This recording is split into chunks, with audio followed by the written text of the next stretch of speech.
Okay, What's up? so after a bit of a delay, we are back. And Yeah, what happened there, Jay? well, we recorded this episode already, and when I went to just clip it together, it turns out that my audio was really, really messed up to the point where we couldn't use it. So, as much as I wanted to just go with it, the executive decision was made to just scrap it, and we're redoing it. That's why this episode's, I guess, a bit late compared to the last. Yeah, only because of that little technical difficulty.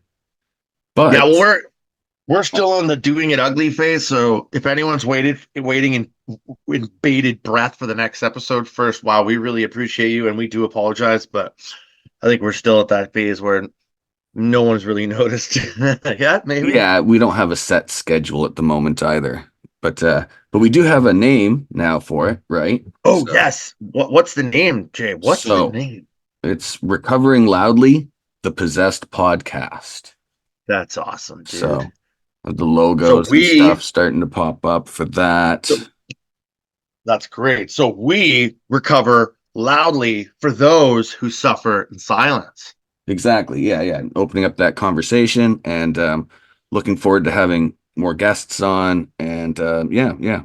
Just Yeah. speaking And more on so the the subject. possessed part of it is about people possessed with passion. People wonder what the fear of the possessed means to, and I just say it's great when you ask me that question because it's, people that fear what they're capable of. People, we're all scared of. Well, that's why we use drugs. That's why people use substances to hide from their potential, to hide from they're possessed by addiction because they're not possessed by their ambitions or their purposes. Well, it's a comfort Society tends zone. to fear those people too. Society tends to fear the ones that are creative, right? It seems like everyone wants to stay in the norm. It's comfortable to stay in the norm, but Yeah, and you have to step out of that comfort zone if you want to go and seek your potential, right? You're not exactly. really going to find it within that bubble in which you dwell. Um, but yes, so this episode, you wanted to talk about what recovery looks like because it's a full spectrum. There isn't one way. Um, there's, different ways that work for everybody. So, a Yeah. little bit about that. So what I would, oh yeah, like kind of what I ask people, because I've been doing recovery coaching school courses, and it's come up a few times in my schooling. Yeah, like what does recovery look like to you, right? Like what? Because does it look like complete abstinence? Does it look like maybe only drinking on the weekends? What exactly does recovery look like? And like, are you recovering from? Because I think there's a whole spectrum of recovery too. Like you're recovering from many different things. Once you put down the alcohol, you now have to recover from trauma or embrace like me right now, the ADHD. I have both childhood developmental traumas that I've worked on, and now I'm trying to tackle the beast that is ADHD, which I never took seriously. So, once I put the alcohol down, I started dealing with these aspects of my personality, which has been really challenging, actually. Um, really challenging. So, for the individual, I would say, what does your recovery look like? Like, what do you want it to look like? What does it look like? What does your life look like right now? Like, are you freaking just like spending all your money on alcohol? And then once you're drunk, you go out and get cocaine, and then that lasts for a couple days, and then you're not, showing up to work on Monday, or skipping work all week. Like that's obviously probably not sustainable. So what would it look like to pull back a little bit, like to put the brakes on and bring the gears down a bit and start figuring out your path to recovery, Right. Yeah, because we've talked before about how I have my rule, but I was actually speaking with somebody just the other day who, beyond me, like, only drinking after 7 p.m., they know that they can only have three drinks, and that's it. Like, and for many years now, they said that they only have two. They don't even like having that third one because it kind of gets close to that edge for them. And they know that after the third drink, they just want to drink all night, and it gets to the hard drugs, and it gets to the other things. So they've maintained 2 to 3 drinks for years now, and it works for them. So that's, That's insane. you know, that's That specific to me blows my to mind. them. That blows my mind. And so, Sorry. yeah, yeah. So just as an example, right? And that's a unique one. I haven't heard anybody doing it in that specific sort of way. And this is somebody who, had years of addiction to hard drugs. And yeah, now they just have a couple drinks. They're fine. Literally a couple, three. Because Yeah, when I hear a yeah, couple, I'm like, a handful. A couple yeah, is yeah. actually by definition three, isn't it? Yeah, two. Yeah, a few, I guess would be called Oh, you're three or right. A four. couple is two and a few is three. So, but yeah, usually when people are saying that, it means more than that. That is really interesting. How long have they been doing that? Do you know? Have they been doing it for like a long time? Yeah, shit. Like he had said, like a few years at least, where he said the Really? three drink rule, but he's found that A for, day. yeah, yeah, but he's found that for over a year, he only has two, if that. You know what I mean? Like if he's even drinking. See, that's So, interesting because like I don't even like beer enough to. If I'm gonna do that, I might as well just drink old duels or something, or just near beers. Because like if I'm gonna drink, I want to get like I fucking wish I could just have like half a bottle of, of Fireball or half a bottle of fucking like a Mickey or something, or like have like three shots and two beers and shut it down. It's just there's just no fucking way, man. So when I hear that, it's just so interesting, and I think the vast majority of people. Well, I don't know. Like that's it'll be interesting to see how this podcast grows, and we get more people on like to see what they do, what because I would say the vast majority of people can't do that yeah, or because can't. you're more And on the side of complete abstinence, from certain substances, right? Because any sort of anything is opens that door. you're talking for me? Yeah, yeah, for you as Yeah, you know, it's weird to me. Well, it's not weird. It's frustrating, I guess, to be honest, because there's people. I've been sharing my recovery journey since 2015 on social media, mostly Facebook, blah blah blah. We're trying to move it, we're trying to put it on more platforms and all that. But I've been sharing videos and inspiring tons of people, and it's cool to see that like I've inspired people to get clean time, more clean time than I have. Like I've been kind of a revolving door, and there's a lot of people I know that just stopped 2 years now, 3 years now, and I'm like, and they just they just stop. Whereas for me, like I'm so stubborn that I'm like, oh well, maybe I can do this, and maybe it's just hard.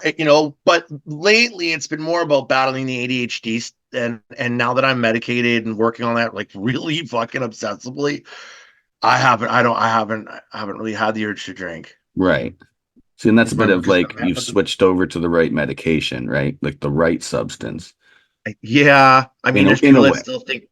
Yeah, it's still controversial. Like in my men's group, they're like, fuck the medication, more cold showers and more burpees, which is fair. But I think medication sort of helps us kind of I needed a nudge, like just to get a little more focused. But even then, I'm not sure if the meds are helping totally. So I think they are. Like, I do notice, like, I say when I'm talking to really boring people, I listen to what they say. Someone's like really, you know what I mean? Like I don't trail off too much anymore as Yeah, I'm yeah. able to pay attention. But yeah, I guess getting back to this the topic at hand, yeah, like what yeah, like that's really cool. Like you can shut it off. Like you can just shut her down and this individual here you're talking about can have 3 beers and just shut it off. So at that point I'd say what's the point of having 3 beers? Forget it. Like but I mean so what but yeah, what does recovery look like to you? To me, and I had some notes here. Um, so here's a good one. What's a small step you can take today? You can take or make today, like for those that are struggling. So, how do you eat an elephant? Jaimen said he likes to start with the tail and take one bite at a time. So the journey of 1,000 miles begins with one single step in the right direction. So, what is one small thing that you can do today to get closer to what recovery would look like for you? Because, like we said before, doing coke for 3 days in a row, spending all your money, Not showing up for work is totally not sustainable. So how do we work in the right direction and maybe slow that down, right? Yeah, yeah, and then like I guess like that is a good point, kind of having that recovery bleed into other aspects of your life, like your work life, your home life, like recovering in general, Yeah, right? that's right. And What that's what about I'm doing. Recovering from my I'm recovering Mhm. my discipline, Yeah. which is keeping me sober and keeping me on track. See, and that's like, and you say small steps, but what comes to mind is for some people, small steps don't work. Like little steps are very easy to fall back from. Some people it needs to be a big, drastic step, a big change as the first step. It's a good point. So like It's a like great little point. steps don't work. It has to be something big, All or nothing. sometimes even, yeah, like life defining change in order to make anything happen. So, Yeah, and sometimes those decisions are made because people hit rock bottom. mhm. So they have no choice. Yeah, either personal reasons, health reasons. Yeah, yeah.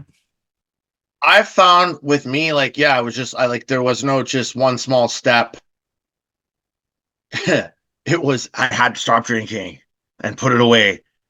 I noticed with discipline though, like the cold showers, the fitness, the gym, the meal prep, all the 75 hard that I do, all the stuff like that, that does require a lot. Like there's a lot of baby steps involved with that too. Because I'm Mr. Okay, I'll make a list. I'm like, I got to do this, I got to do this, I got to do this, I got to do this, I got like 20 things, and I only accomplish like 3 or 4 of those things. I get really upset.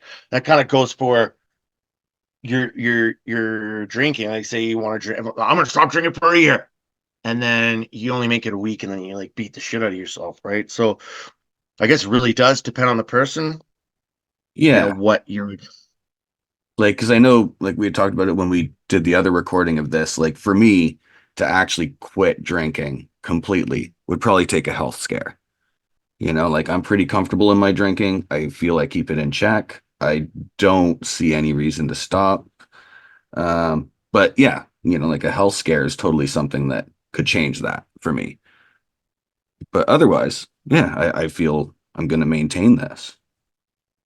Yeah, but So, it's not ruining your life. It no, would come no. for you. It's like you're not. See, here's the thing. Like you don't like you have no interest in the gym and things like that, right? So you're happy with the way things are going, and that's the thing, right? So that's what does recovery look like for Jaimen? Like you're kind of living it, and you're happy with it, and who and whatever. Like Yeah, I do you know what I find. mean? You're not going to be taking cold showers anytime fucking soon and hitting the fucking gym with me, are you? Right, but I do find if I go camping, if I go hiking, kayaking, I'm definitely less inclined to drink. Or if I bring Nice. drinks with me, I drink less of them. It's not as necessary in that sort of setting. I Around a would like to campfire, see for you sure, quit I'm going to have smoking. drinks. But if I'm on the trail, if I'm actually being physically active, kind of feels weird to have a beer in my hand. That's funny because so many people like associate camping and trailing like and doing all that type of stuff with alcohol, right? Like I remember when we were young, it's like, Well, okay, yeah. we gotta play. I mean, I've definitely gone with people and we gotten all set up and everybody cracks a beer and they're like, "Here, man, have a beer." And I'm like, "No, it's still only 4 o'clock." And they're like, "Yeah, It's a ritual. but we're camping." I'm like, "No, no, no. My rules still apply, right? Like it That's doesn't awesome. matter." See, that's really cool, man. That's really cool. That rule that you have, right? And it even applies in camping. Oh yeah, yeah, for sure. Yeah. And tell everyone the rule one more time, just for Oh, new just listeners or I anyone. I don't drink before 7 p.m. Like I do drink every day, but I don't drink Every before 7. day? Do you Yeah. drink every day? Well, like I mean, it's probably been almost a year since I've had, like a day off, but I'll do the occasional like week off. So I did a week off, but I've pretty much been drinking every day. So yeah.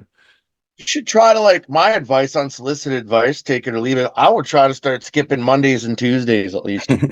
Well, yeah, but that's the thing, like for me, those sort of little steps, like it's gonna either be I make a decision to not drink or I keep it within this level, like this is just kind of where I'm at. But it's always fun to kind of like refine it a little bit. Like there's all like Yeah. I'm just saying if it was me, it'd be I would like it's just always fun, I think, or good, like in a sense, to like kind of push yourself a bit. So like I would love to see you quit smoking Yeah. and then Monday, Tuesdays take drinking off. Yeah. And that's one Nuts. of those I things where it's a challenge deep you. steps. But yeah, I'm just comfortable on my plateau where I have my set number of drinks. I keep my smoking within a bracket, but I still enjoy both those things every day. Yeah. Yes. And so I have more notes. Yeah, so again, going back to anyone that's struggling with any sort of substances, yeah, like what is a small thing you could do today, or maybe a big thing, um, depending on the individual, you know, and just trying to understand, just trying to figure out what recovery looks like for you.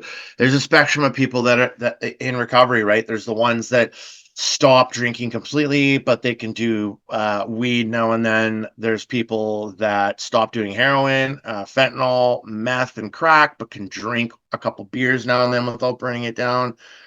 Yeah. There's people that are completely abstinent, that don't do nothing, like AA people, Well, well, I guess straight edge people. it's sort of that Sorry. idea if you find yourself in a place where it's not working, like, and you're not comfortable and it's causing you more harm than good, you don't have to get completely out of it, like, but just at the very least seek another, a different area that's better, more comfortable, more supportive, um, not as detrimental to like all the aspects of the self, right? It's like Mhm. if you notice that in yourself, then like make like that active choice to at least do a lateral move, if not a forward move, but something. Get out of that spot. Yeah, because I would argue, like, if you're doing a substance to enhance, like, in my personal opinion, at the end of the day, substances like technically don't enhance anything really. Like, Mhm. I mean, I guess, I guess if you do LSD, yeah, it's things are enhanced. A big, enough mushrooms, it's enhanced. You get a little buzz, this, that, and thing. Like, it just adds. I don't think it enhances anything. It just adds to the experience. I would say. But if you're drinking or stoning or drugging to a level that you're checking out, man, it's just not, it's just, I just don't care what you say. Like, well, again, yeah, I say if you're checking out, man, then it's not good. If you're checking out, then you're trying to fill a void of something else. And like you said, when you're in nature, right? When you're in nature hanging Yeah. out and doing your thing, you drink less because you're filling that void a little bit. Oh, for sure. For sure. What I mean, your dopamine, you're getting some dopamine, and so you're not looking for that dopamine fix from something else. Oh yeah. Yeah. And And so I do that's the actually thing. find that if I were to start getting intoxicated, it's going to take away from that other experience. Exactly. Mhm. When it starts taking away from your life, right? Yeah, like I mean, like how uh Vicious 5150 when he was talking about, the drinking was starting to affect his stage performances and he wanted to be more active and more into it. And it's like, yeah, if it's starting to affect other things that you care about, then, stop and reflect upon it at least, right? Yeah, and I remember that too. Like I would get up and perform and just like perform drunk, and I was like, yeah, I fucking felt great. I think it was one of my best shows. And then you'd see video of it after, and I'm like, oh my God, my toes would curl up into my ass. Just terrible, terrible stage banter, everything. And performing straight is just way more fun. You get high off that. Yeah, yeah, it is different. I remember like, yeah, getting quite drunk for shows and then switching that up and being like, okay, I'm only gonna have like a drink or two before I hit the stage. It did take Mhm. some getting used to because I mean, there's that different, it loosens you up having some drinks, but you can be fine without it. You just got to get used to it, you know?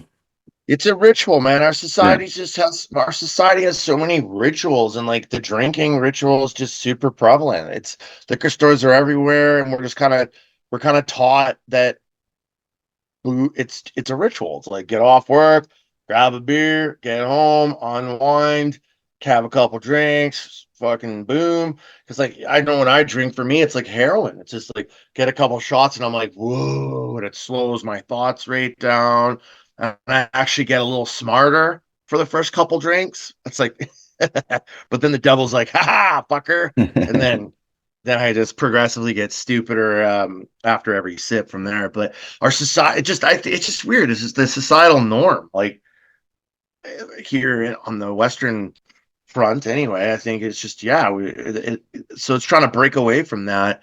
And for me, recovery, what it looks like for me is basically staying abstinent from alcohol. I do microdose. I do attend to have the odd toke of weed, very seldom. I took too much recently, and it got me so high that I freaked right out. But at night, if I have the odd toke and I do some yoga or stretching, it's nice. But like for the most part, then of course I'm doing pharmaceutical grade methamphetamine right now. For the ADHD, the HIDAD, the Yeah, yeah. ad. So anyway, but for me, what I like fitness and I like nutrition, and I know that when I go to the gym and I train in the morning, I feel so fucking good. When I get up early and journal and read, and I get like my day is always so much better. And I know that eventually one day I'd like a partner that like does. It's like whether that this individual, whether she drinks or not, I would like her to for the most like not, you know what I mean, just have a healthy partner. Yeah, I with an just active imagine having a lifestyle. yeah, right, like whatever. So it took a while to get here too, though. Like, I mean, I tell you, it's progress, not perfection. I've slipped a lot. It's been a slippery slope for sure, but I think you just kind of have to make a decision and make the first step. Well, yeah, I mean, recovery can be ugly, right? Like it's nobody says it's going to be a clean, easy journey, with no bumps in the road. So, yeah. Yeah, and again, the possessed podcast, so I think it's about finding. Like, we just have to help people try to find their purpose. Like, there's got to be something deep down inside of you that drives you. Like, if it's video games, okay, and that's something we should talk about, like video game addiction. There's so many addictions, man. But like, find a purpose. Like, I guess, like that one is tricky, I think, for some people. But But I think, finding a pardon me. yeah, no, that is really important though. Like, Like, I say you mean, are into video games, like maybe you could find a job in the video game industry somehow or something. Like, I just finding a way in through something you enjoy, like to try to find your purpose in there somehow.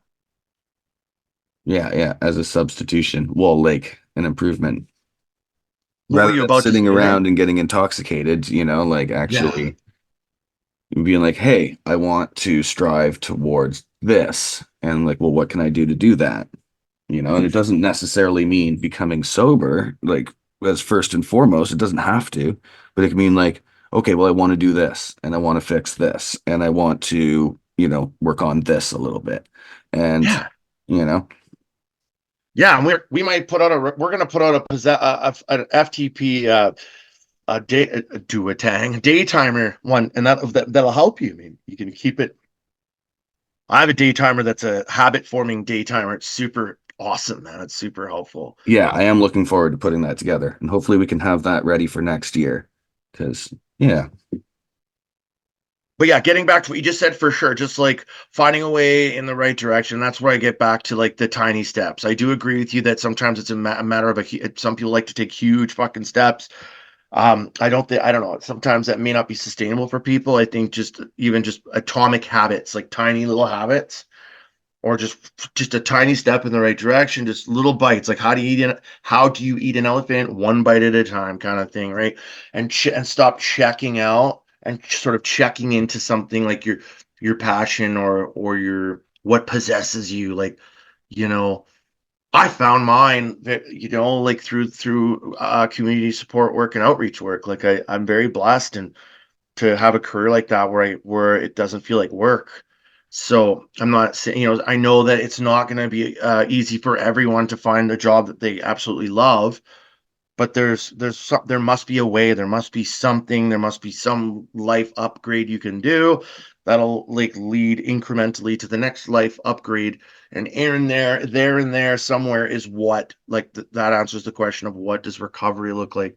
to you, whether it's recovery from substance abuse, which is dominantly the topic of here, but also recovery from a life that you do not enjoy. Because if you don't like what you do, and if you're not living a life that you like, then you're more likely to want to check out with substances, right? So Yeah. And then just finding some time in the day to focus on your passions and the things that you want to become possessed with, and then it could be simple things like gardening or cooking yeah, or, yeah. it doesn't have to be going to the gym, uh, Nope, nope, not at like, all. For so, sure. yeah, No, it totally does not at all. It right. could totally be gardening, Yeah, cooking, yeah, running, or like I said, like I mean, I get yeah, something out like I don't know.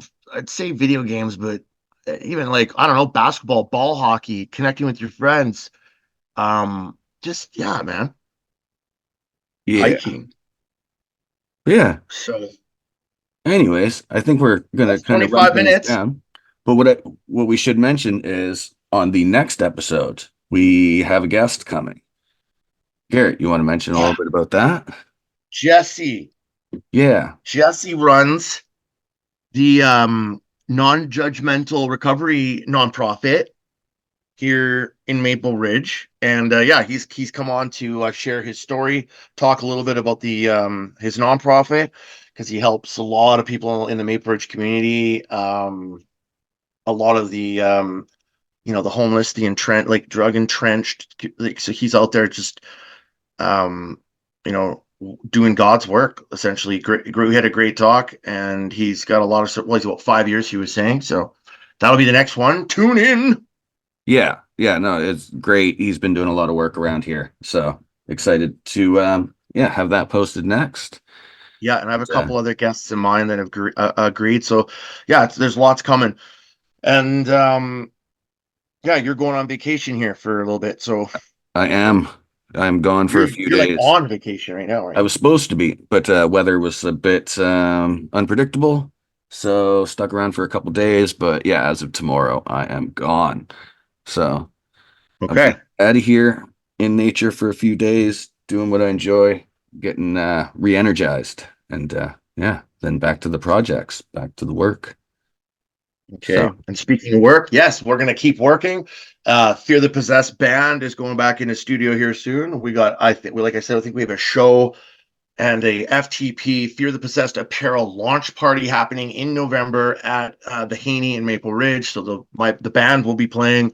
It'll be a fundraiser for Jesse's non-judgmental recovery yes, nonprofit, and yeah, like if you like, and if you have anything, if you want to be a guest, or if you think that you know anyone that would want to be on here, make a comment, reach out to us. What's the email? Best email? You could DM me at Garrett Keeping on just Facebook. plain old fear the possessed at gmail.com, and you can get There's in that touch with us too. directly. And fucking yeah, like hit the like button, subscribe for us because you know what, we'd like to do this for a living because it'd be great. We could just yeah. I want to open a recovery center. My dream is to open a recovery ranch one day. That would be the dream. Anyway, All right. slay the day. Keep a positive mental attitude. Grind the blade, and keep pushing forward. Cheers. Feel the sound.